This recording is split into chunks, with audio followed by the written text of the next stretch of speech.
Dear students, Durga tutorial के online classes में आपका स्वागत है।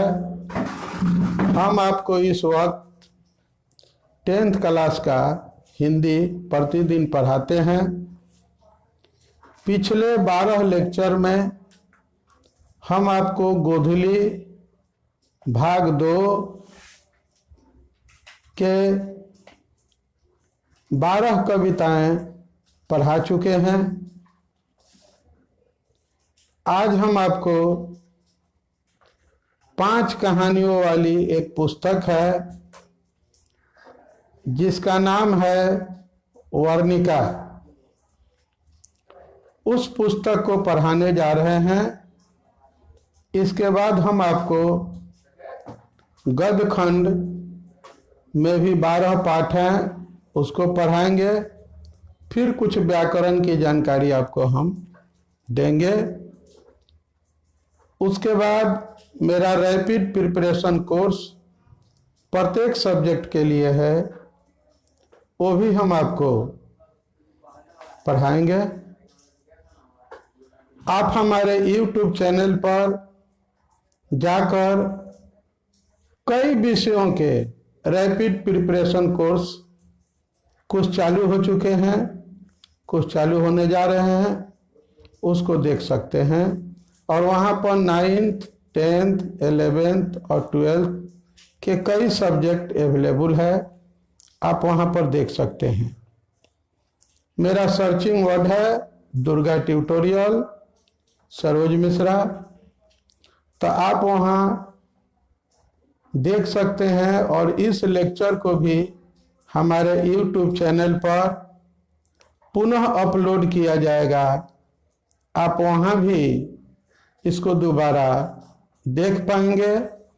और उसमें हम कुछ बाद में, अभी नहीं, बाद में नोट्स भी PDF के साथ अपलोड करेंगे। तो आइए शुरू करते हैं हम आज की पढ़ाई। आज जो कहानी हम आपको पढ़ाने जा रहे हैं, उस कहानी का शीर्षक है दही वाली मंगमा। इस कहानी की लेखिका है श्रीनिवास। श्रीनिवास जी कन्नड़ साहित्य के एक अत्यंत महत्वपूर्ण रचनाकार हैं। उनका पूरा नाम मस्ती वेंकटेश अयंगार है। उनका जन्म 6 जून 1891 ईस्वी को कर्नाटक के कोलार में हुआ था। श्रीनिवास जी ने कविता, नाटक, आलोचना, जीवन चरित्र आदि साहित्य की अनेक भाषाओं में रचनाएं की। इस प्रकार कन्नड़ साहित्य की वृद्धि में उनका अपरिमित योगदान है। उनकी उल्लेखनीय साहित्य सेवाओं के लिए उन्हें अनेक पुरस्कार और अलंकार भी मिले हैं। उनकी कहानी संकलन सन्ना कथेगेलु, इसको एक बार और सुनिए, सन्ना कथे गुल्लू साहित्य अकादमी द्वारा 1968 में पुरस्कृत किया गया। उनको ज्ञानपीठ पुरस्कार भी मिला है। उनकी अत्यंत प्रसिद्ध कहानी दही वाली मंगमा, जो कहानी हम आपको पढ़ाने जा रहे हैं, यह उनकी काफ़ी प्रसिद्ध कहानी है, जो नेशनल बुक ट्रस्ट इंडिया से प्रकाशित कहानी संग्रह कन्नड़ कहानियाँ से ली गई हैं, जिसका हिंदी में अनुवाद BR नारायणन ने किया है। आज वो दुनिया में नहीं है। तो अब हम बात करेंगे दही वाली मंगमा कहानी की। तो किसी भी कहानी को समझने से पहले उसके पात्रों के बारे में आपको जानकारी होनी चाहिए। तो दही वाली मंगमा जो कहानी है, इस कहानी की प्रधान नायिका मंगमा है। जो दही बेचने का काम करती है। मंगमा के परिवार में उसकी एक बहू है जिसका नाम नंजमा है। उसको एक बेटा है और एक पोता है, यानी कि कुल 4 आदमी का परिवार है। और इस कहानी में लेखिका भी बीच बीच में संवाद के माध्यम से और मंगमा के आवागमन के माध्यम से अपनी उपस्थिति दर्ज कराती हैं। और बीच में इस कहानी में एक खलनायक रंगापा भी आता है, जो कुछ देर के बाद इस कहानी से आउट हो जाता है। इस कहानी के पिच से वह बोल्ड होकर चला जाता है, क्योंकि कहानी की नायिका उसे क्लीन बोल्ड कर देती है पहले ही बॉल पर। आगे बढ़ते हैं और आपको पूरी कहानी हम समझाने का प्रयास करते हैं। ये कहानी एक पारिवारिक पृष्ठभूमि की कहानी है और हर घर की कहानी लगती है। जब बेटा की शादी हो जाती है, उसकी बहू आ जाती है, तो बहू और सास में जो झगड़ा होता है, सास बहू का जो ड्रामा होता है, वो सास बहू का झगड़ा जो है वो लगभग हर घरों में देखने को थोड़ा बहुत जरूर मिल जाता है। यह कहानी भी सास बहू के झगड़े की पृष्ठभूमि की कहानी है। ये कहानी एक सुखांत कहानी है। मैं आपकी जानकारी के लिए बता दूं कि कहानी 2 तरह की होती है, सुखांत कहानी और दुखांत कहानी। सुखांत कहानी उस कहानी को कहते हैं जिसका अंत सुखद होता है, यानी कि उसके पात्र की आगे की जिंदगी जो है वह खुशियों से भरी नजर आती है। उस कहानी का अंत खुशी के माहौल में होता है। और जिस कहानी का दुखद अंत होता है, जिसमें पात्रों के जीवन में दुख होता है, तकलीफ होती है, उस कहानी को हम लोग दुखांत कहानी कहते हैं। तो ये दही वाली मंगमा एक सुखांत कहानी है। इस कहानी की शुरुआत कहाँ से होती है? तो मंगमा एक दही बेचने वाली औरत है, जो आपको ये कर्नाटक की कहानी है, कर्नाटक राज्य की कहानी है। दही जो है वो बाड़ी पर बेचा करती है। बाड़ी का मतलब होता है, जैसे बिहार में आप देखते हैं कि दूध वाले 1 महीना तक दूध देते हैं और 1 महीने के बाद अपना पेमेंट लेते हैं।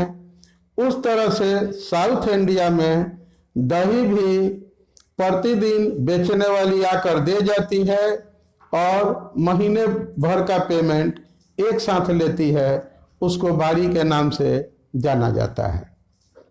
तो मंगमा जो है लेखिका के घर पर दही रोज पहुंचाने का काम करती है।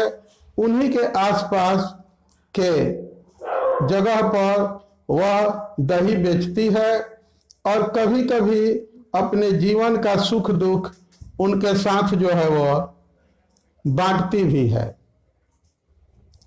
कभी वह लेखिका से कहती है कि मर्द का मन जो होता है वह बड़ा ही चंचल होता है। मर्द को हमेशा खुश रखना पड़ता है, नहीं तो मर्द जो होता है उसका चंचल मन अपनी पत्नी को छोड़कर किसी और पर आसक्त हो जाता है। इसके लिए वह लेखिका से कई तकनीक भी समझाती है कि पति जब घर से बाहर गया हो और लौटकर घर आए तो आने के बाद उससे प्यार भरी बातें करनी चाहिए, औरत को सज धज कर रहना चाहिए, उसके मन लायक पसंद लायक उसको भोजन कराना चाहिए। मर्द से जो घर में कोई सामान नहीं हो तो उसे आराम से मांगना चाहिए, उसको टेंशन नहीं देना चाहिए, या यानी कि उसके जीवन में तनाव नहीं पैदा करना चाहिए। इस तरह की वह नारी मनोविज्ञान की बातें जो है वह करती है। वह ऐसा इसलिए करती है कि मंगमा का जो पति था उसको बीच मझधार में भरी जवानी में उसको छोड़कर कहीं चला गया था। तो भरी जवानी में वह सुहागन होते हुए भी विधवा जैसी जी रही थी। वह एक तरह से विरहनी का जीवन जी रही थी। इसलिए मंगमा जो है वह अपने दिल के दर्द को लेखिका के साथ कभी कभी शेयर करती है, साझा करती है और कहती है। ऐसे उनकी जिंदगी सुखद बीत रही है।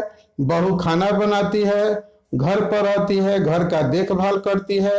मंगमा दही बेचती है, दही बेचकर जाती है, पोते के साथ खेलती है, उसके साथ आनंद मनाती है, खाती पीती है, सो जाती है। एक दिन परिवार में खटपट होती है।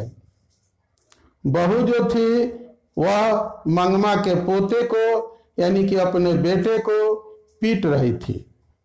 सास ने उसका विरोध किया।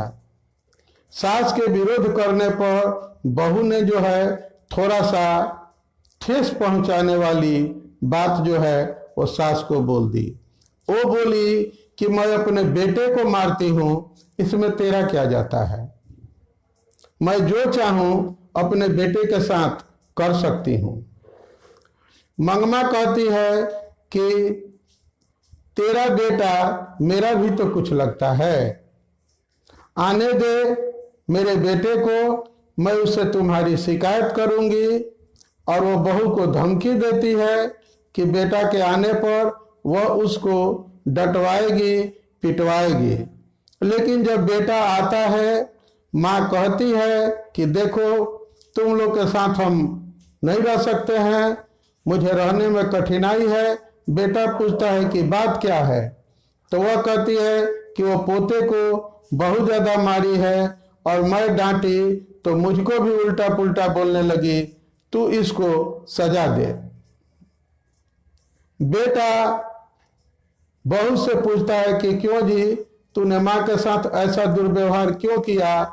तो बहू तर्क पेश करती है कि इनको अपने भी बेटे पर अधिकार चाहिए और मेरे भी बेटे पर अधिकार चाहिए।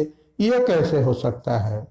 मेरा बेटा तो मेरा बेटा है, इनका बेटा अगर इनका बेटा है तो मेरा बेटा है। और बात रही आपकी, तो आप इनके बेटे हैं तो मेरे पति भी तो हैं। मेरा पति सिर्फ मेरा होना चाहिए। इसलिए ये कौन होती हैं मेरे मामले में दखल देने वाली? बेटा जो होता है उसको दोनों का बात तर्क संगत नजर आता है। सास अपने जगह पर ठीक है, बहू अपने जगह पर ठीक है। अब बेटा समझ में नहीं उसको आ रहा है कि वो माँ का पक्ष ले या अपनी पत्नी का पक्ष ले। देखिए, इंसान के जीवन में वो क्षण बड़ी ही जटिल होता है।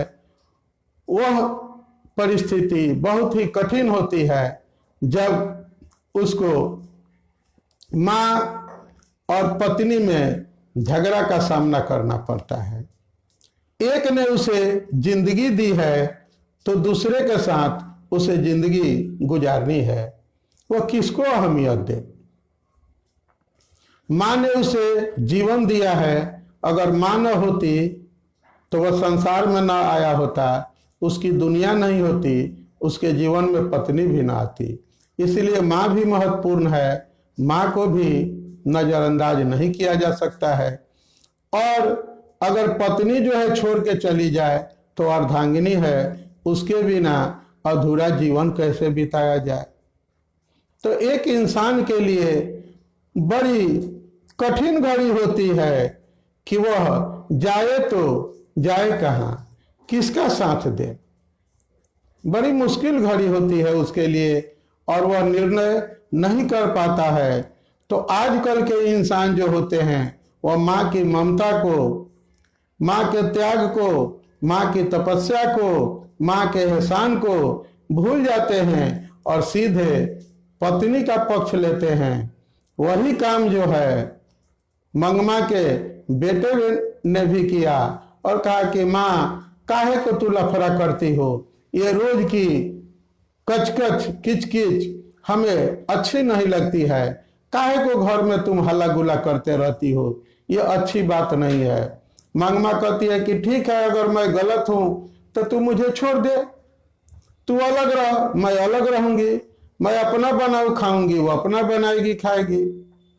वह इस उम्मीद के साथ कहती है कि बेटा अपनी गलती को कबूल करेगा और वह जो है मंगमा को मनाएगा। लेकिन यहाँ तो मंगमा के उम्मीद के खिलाफ बात होती है और बेटा कहता है कि माँ अगर तुमको यही उचित लगता है तो तू चाहे तो अलग रह सकती हो। अगले दिन उसकी बहू जो है, मंगमा की बहू, सास का कपड़ा, उसके लिए बर्तन, थोड़ा सा अनाज अलग कर लेती है, अलग रख देती है और अपने खुद खाना बनाकर खा लेती है, अपने बेटे को खिला देती है, अपने पति को खिला देती है और मंगमा को खाने तक को नहीं पूछती है। मंगमा उदास हो जाती है, अंदर ही अंदर टूट जाती है। आज उसका जो पति के बिछड़ने का गम था, जो घाव भर चुका था, वो घाव उसका फिर से हरा हो गया और बेटे और बहू के व्यवहार से उसको बहुत तकलीफ होती है। वह मति भ्रम जैसा हो जाती है। वह दही बेचने का काम अकेले करने लगती है और घर का काम भी देखने लगती है और अब उसके पास जो पैसे आता है उस पैसे से वह अपने जिंदगी का शौक पूरा करने लगती है। वह लेखिका से पूछती है कि ये मखमल की ब्लाउज जो है वह कितने की है, मैं भी मखमल का ब्लाउज पहनूंगी। वह साज श्रृंगार में, बुढ़ापे में श्रृंगार के चक्कर में पड़ जाती है और वो सोचती है कि पहले जो पैसा बचाती थी वो पोते को मिठाई खिलाती थी, बहू के लिए गहना खरीदती थी, अब किसके लिए बचाऊं, इसलिए अब मैं मौज मस्ती करूंगी। यह देखकर सबको थोड़ा सा विचित्र व्यवहार लगता है मंगमा का। लोगों को लगता है कि बेटे और बहू से झगड़ा होने के कारण इसका थोड़ा सा मानसिक संतुलन बिगड़ गया है। इसी बीच इस कहानी में एक खलनायक रंगापा की एंट्री होती है। रंगापा जो है वह मंगमा के अकेलेपन का नाजायज फायदा उठाना चाहता है, क्योंकि रंगापा एक चरित्रहीन व्यक्ति है। वह शराबी है, जुआरी है और शौकीन मिजाज का भी आदमी है। वह मंगमा को अकेले में घेर लेता है, कहता है मंगमा तू बड़ा सुंदर लग रही हो। तो इस तरह की बात जब पुरुष किसी औरत से अकेले में कहे कि तू बड़ा सुंदर लगती हो तो पुरुष के नियत पर संदेह होना लाजमी है। और एक औरत पुरुष के मनोभावों को बहुत आसानी से समझ लेती है। ये गुण उसको ईश्वर की तरफ से मिला है। ये नारी मनोविज्ञान की विशेषता होती है। जब आप कभी, अगर आपको मौका मिलेगा मनोविज्ञान साइकोलॉजी पढ़ने का, तो उसमें चाइल्ड साइकोलॉजी और ह्यूमन साइकोलॉजी, नारी मनोविज्ञान और बाल मनोविज्ञान बड़ा ही जटिल मनोविज्ञान माने जाते हैं। तो ईश्वर के तरफ से औरतों को यह विशेष गुण मिला है कि औरत किसी पुरुष की नियत को बहुत आसानी से भाप लेती है, समझ लेती है। मंगमा उससे दूर जाने का प्रयास करती है। वह कभी कर्जा के बहाने तो कभी किसी और बहाने मंगमा से नजदीकी बढ़ाना चाहता है। कहता है कि कुछ उधार दे दे, कुछ मुझे पैसा दे दे। वो कहती है मेरे पास पैसा कहाँ है। वो कहता है कि क्या करती हो पैसा कमा कर, पहले तो तू बहू को देती थी, बेटे को देती थी, पोता को देती थी, अब तो तू किसी को नहीं देती हो, पैसा क्या करती हो। इतना ही नहीं, वह एक दिन मंगमा का जबरदस्ती हाथ पकड़ लेता है, यानी कि मंगमा का धन और धर्म दोनों, इज्जत और धन दोनों पर धावा बोलना चाहता है। ये बात कहीं ना कहीं बहू के पास पहुंचती है, क्योंकि किसी कवि ने लिखा है कि खैर खून खांसी खुशी बैर प्रीत मधुपान रहीमन दाबे ना दबे जानत सकल जहान। तो किसी की खैरियत छुपती नहीं है, तो बहू के पास भी मंगमा की ये बातें पहुंचती है। वह गुप्त तरीके से पोते को मंगमा के नजदीक भेजने लगती है। पोता जाता है और दादी के पास बैठने लगता है, उसे कुछ कुछ मांगने लगता है। दादी का भी मन पसीजता है, ममता उसकी भी अंगड़ाई लेने लगती है और मंगमा पोते के लिए फिर से कुछ कुछ खाने को देने लगती है। पोता उसके पास बैठता है, धीरे धीरे नजदीकी बढ़ती है। पोता के बहाने बहू और बेटे भी बात करना शुरू करते हैं। एक दिन मंगमा के पास दोनों आकर बैठ जाते हैं और कहते हैं कि तू माँ हो, तूने हमें जन्म दिया है। माँ तो माँ होती है, माँ तो ममता की प्रतिमूर्ति होती है। पुत्र कुपुत्र भले हो जाए, लेकिन माँ कभी कुमाता नहीं होती है। कुपुत्रो जायते क्वचित अपि माता कुमाता न भवती। इस संसार में पुत्र कुपुत्र हो सकता है, लेकिन माता कभी कुमाता नहीं होती है। दोनों मनाते हैं कि माँ तू मान जा, को माफ कर देती है। फिर बहू कहती है कि माँ अब आप घर में रहिए, अब आपको कहीं आने जाने की जरूरत नहीं है, आप अब घर संभालिए और मैं जो है घूमकर दही बेचने का काम करूंगी। और मंगमा अपने बहू को साथ में लेकर, जिसका नाम नंजमा है, जाती है। जहां जहां पर वह दही बेचने का काम करती है, लोगों से परिचय कराती है। इसी क्रम में लेखिका के पास भी जाती है और कहती है कि माँ जी आज के बाद अब यही आएगी दही देने के लिए और अब मैं बैठकर घर संभालूंगी।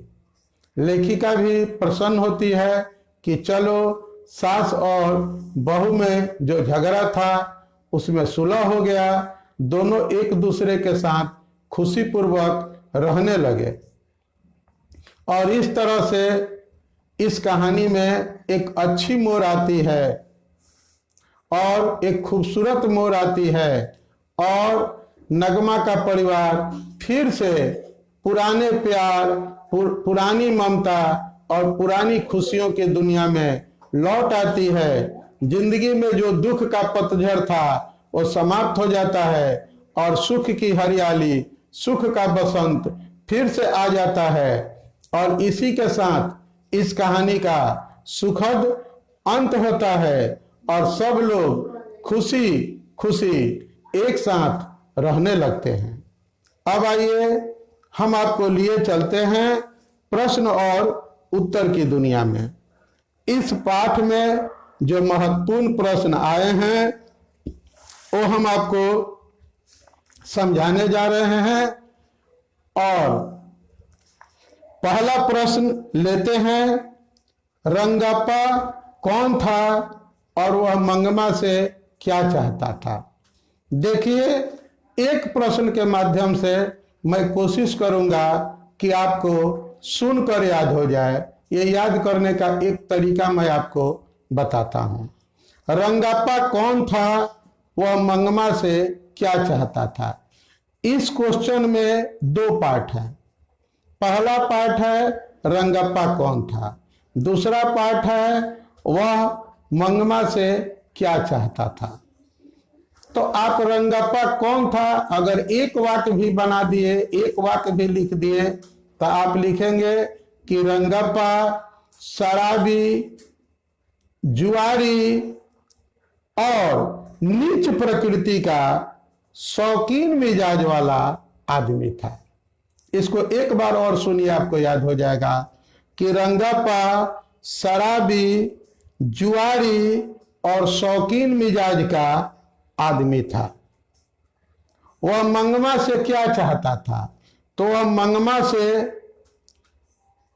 उधार के नाम पर पैसा लेना चाहता था और मंगमा का शारीरिक शोषण भी करना चाहता था, यानी कि मंगमा से शारीरिक संबंध भी बनाना चाहता था।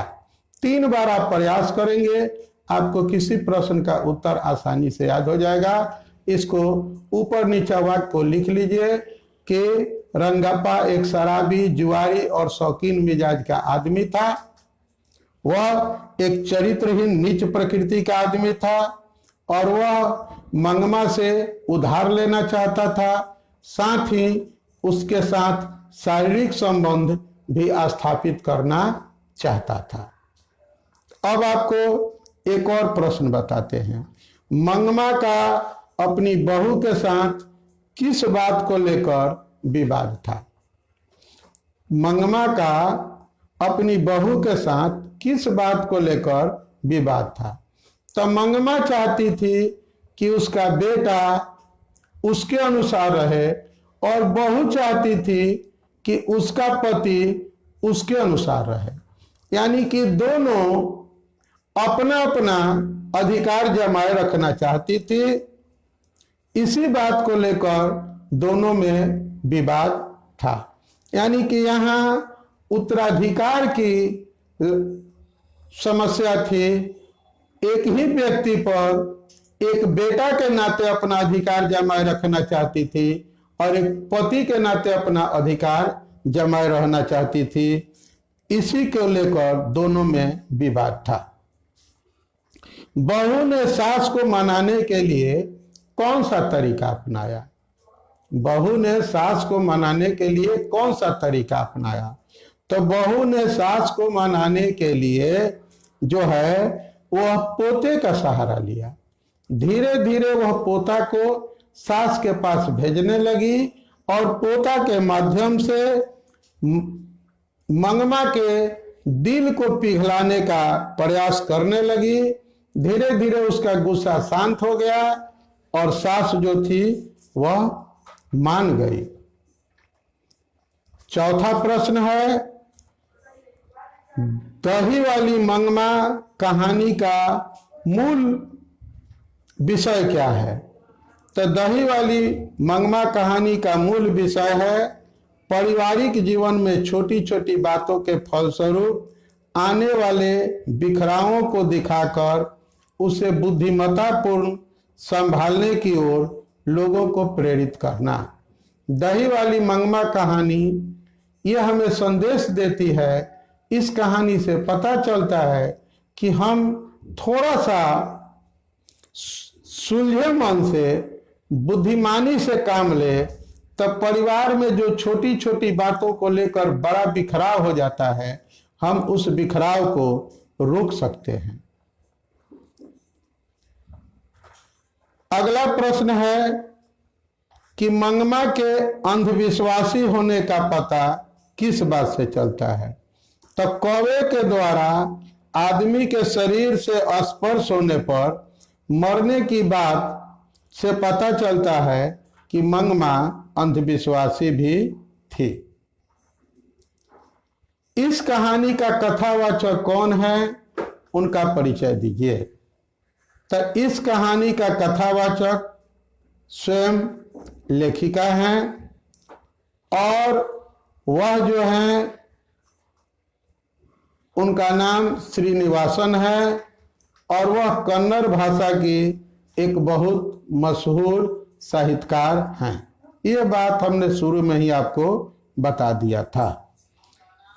इसमें जो महत्वपूर्ण प्रश्न है वह 3 प्रश्न ज्यादा महत्वपूर्ण है। सास ने बहू को मनाने के लिए कौन सा तरीका अपनाया? रंगप्पा कौन था? वह मंगमा से क्या चाहता था? और सास और बहू में किस बात को लेकर विवाद था? तो ये सभी प्रश्नों का लगभग हमने आपको उत्तर बताया। इस किताब से प्रत्येक कहानी से आपको जो है केवल लघुतरीय प्रश्न ही पूछे जाते हैं और ऑब्जेक्टिव प्रश्न पूछे जाते हैं। आपको 2-2 अंक के 3 प्रश्न पूछे जाते हैं और 4 नंबर का इससे ऑब्जेक्टिव क्वेश्चन पूछा जाता है।